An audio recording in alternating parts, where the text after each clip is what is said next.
মা কি করছো? এই যে মাখি সাবুটা মাখবো, দুধ দিলাম, সন্দেশ দিই, তারপর ফলগুলো দেবো, কলা দেবো। সন্দেশটা মেখে দেবো। হ্যাঁ দাও। ভালোই লাগে কিন্তু এই মাখাটা খেতে। কারা কারা খাও এই মাখাটা অবশ্যই কমেন্ট করে জানবে। আমার তো মানে আমার ফেভারিট ডিশ এটা বলতে গেলে, তাই না মা? হ্যাঁ, তুমি তো ভালোই বাসো খেতে। কলাগুলো এই যে এখানে মা সব ফলগুলো কেটে রেখেছে, একটা করে কলাও আছে।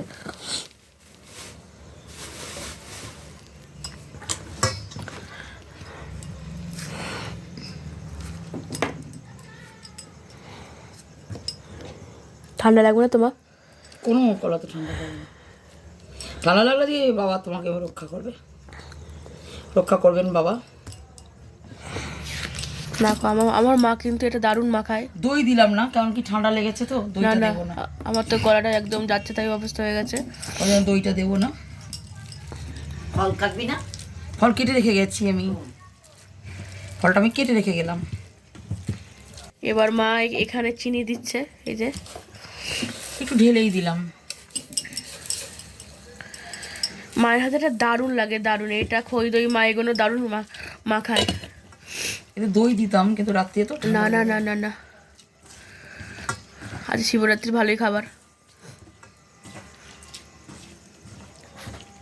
এবার মা দিচ্ছে হলো ফল, সব ফল দিতাম। শসাটা দিও না, শসা ভালো লাগে। দাদা দাদি দাদি।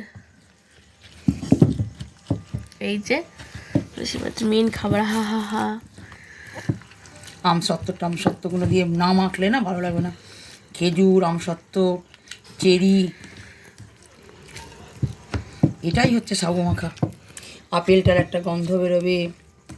শিব ঠাকুরও আসবেন, শিব ঠাকুরের চেলা উপোস করেছে, তোমরা শিব ঠাকুর সেবা করবেন। শিব ঠাকুরগুলোকে কেউ মালা গেঁথে দেয়নি, কাগজের মালা পরিয়ে দিল। ইয়েতে দিয়েছে। তুই যদি গাঁদা ফুলে মালা নিয়ে যাবো বলছিলি, ওই শিব ঠাকুরের জন্য নিয়ে গেলে দিতে পারতাম।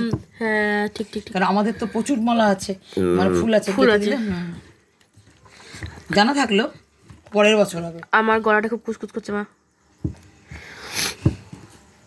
না সেন্টটা দারুণ বেরিয়েছে। তো আমি এবার সেবাটা করে নিই। চলো টাটা।